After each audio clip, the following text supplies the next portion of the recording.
If you send this chain email out, then within 4 minutes, you send it to 20 people, within 4 minutes, God's going to have a miraculous blessing in your life. You know, we're stuck on nonsense. We're stuck on nonsense, right?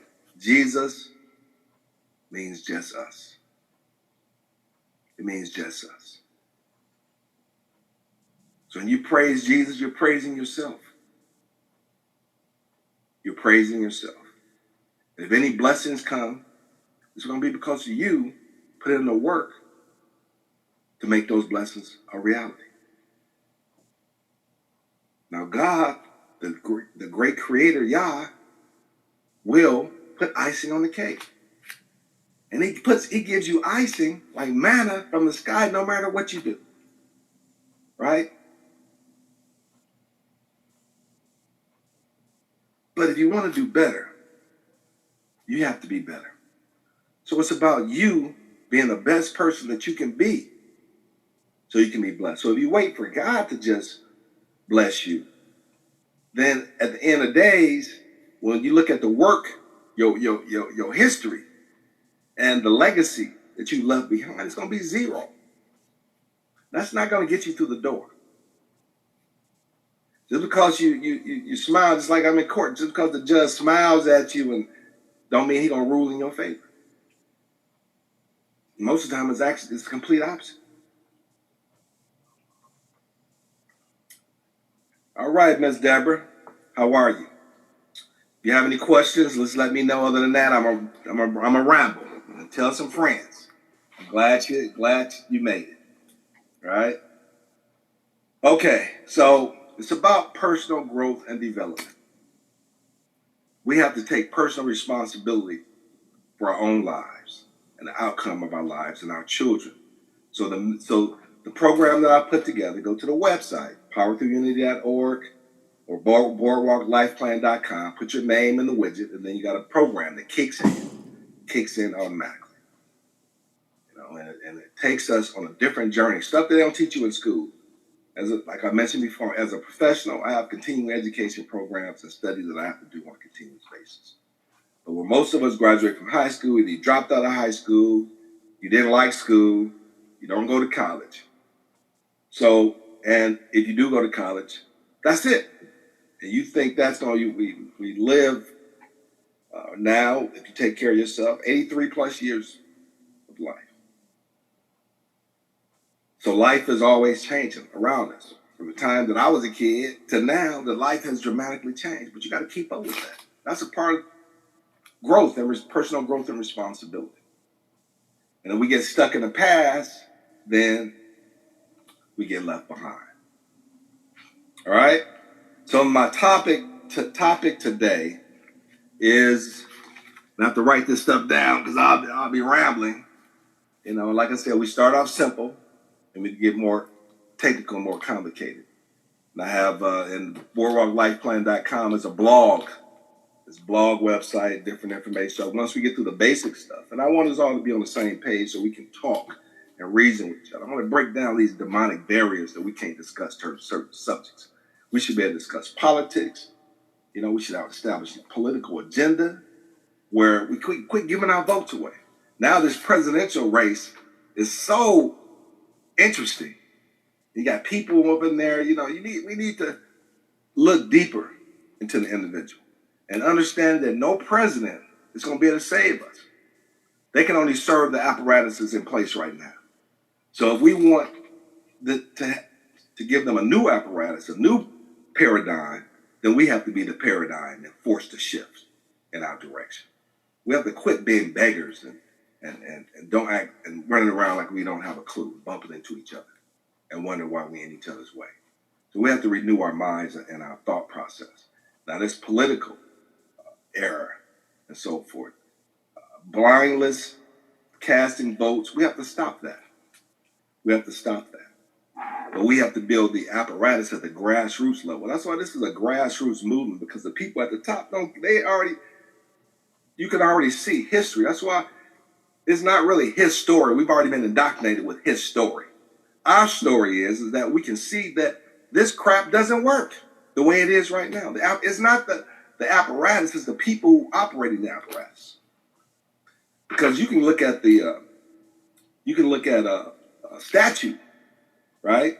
You can see a statute, but the way that judge applies a statute is completely different because you have discretion built into that.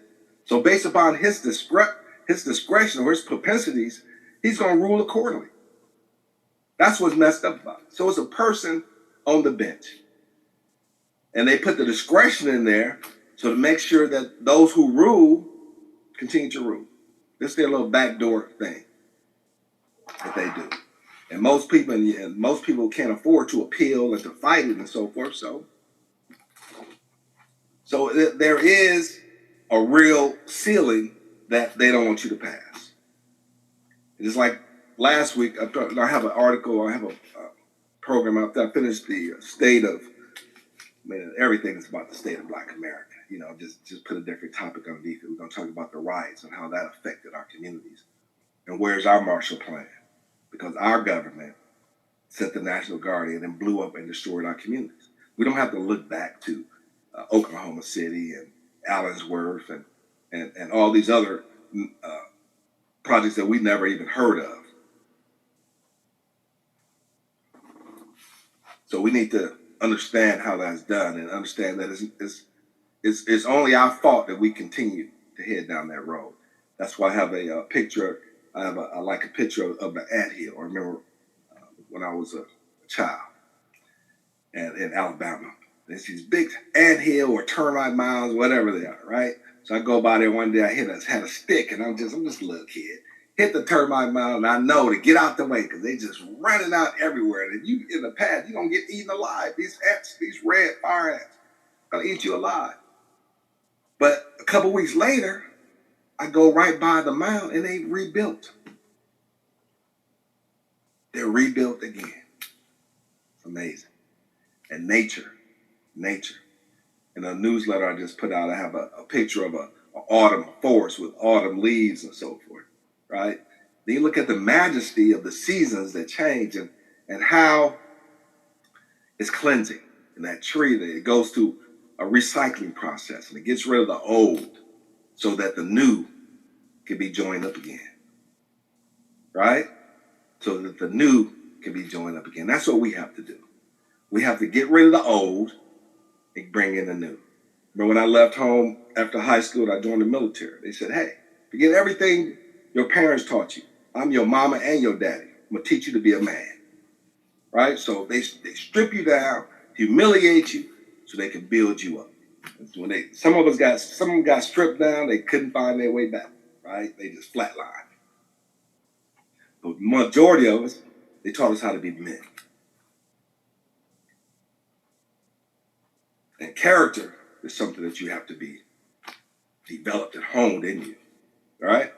And that's what we try to do here, to build good character and structure. Okay? All right. So the topic for this week, this discussion today, is the institution of white supremacy responsible for the state of Black America? Since the Emancipation Proclamation, as far as them keeping numbers, which I really don't trust that much. I know how to keep statistics and by trade, I'm a financial analyst before I went to law school. So I know how to prepare statistics and numbers and so forth. So it depends on the motives of the individuals preparing the data. But nonetheless, we have to be able to think beyond that. Is the institution of white supremacy responsible for the state of Black America? You go to Urban League, they have the State of Black America report that they do every year. But the symptom of all these reports is that they're just reports. They're begging. I look at the report, I'm like, man, you're begging.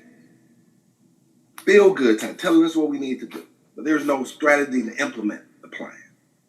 Right? Our politicians, they were really serious. I talk about this a lot because we got to think about this as we move forward.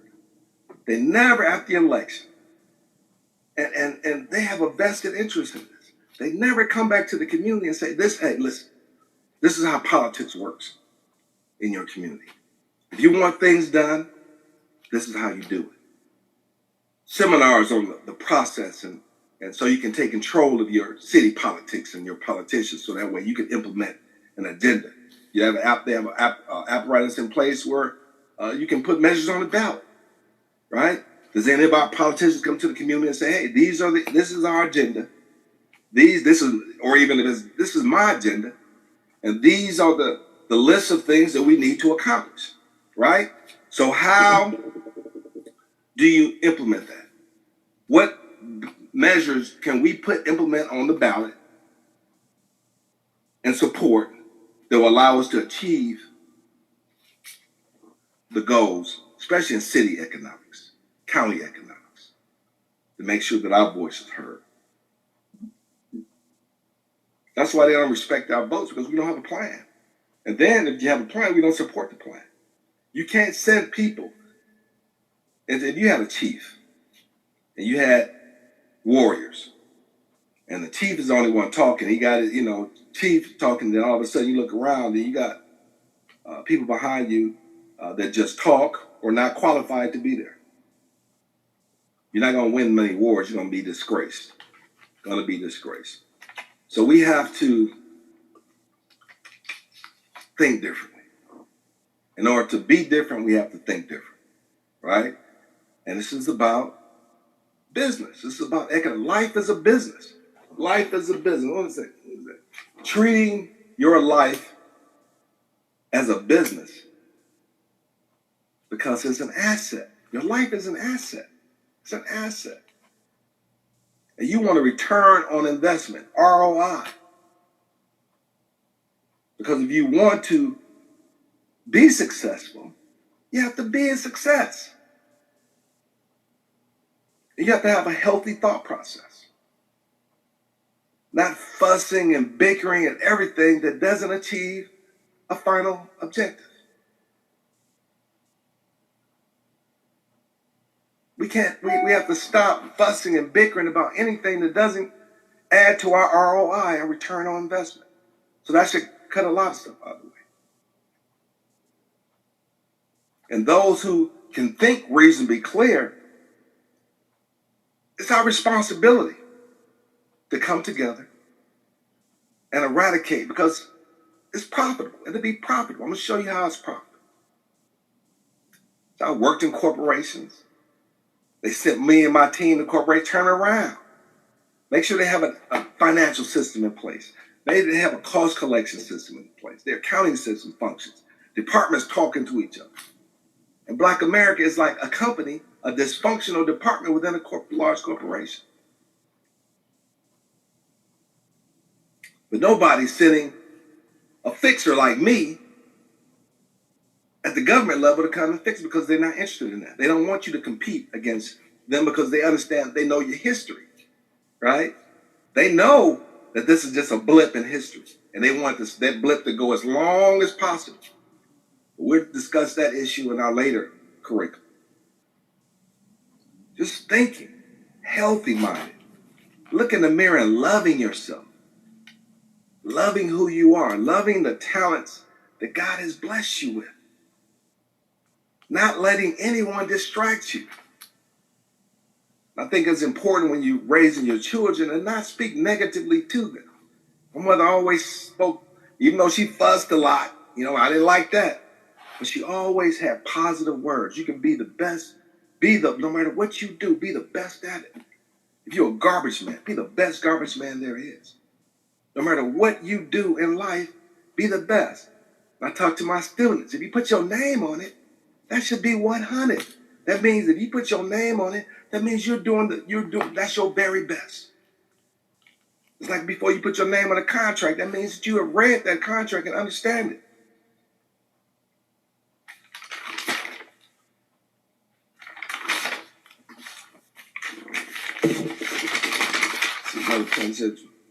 And we go to the website. I know we're stubborn people, right? But all I'm trying to do, if you don't have this image in my mind, right? And it's for a long time, we have this line called success, right? You have Black people on one side, right? Then you have this line called success.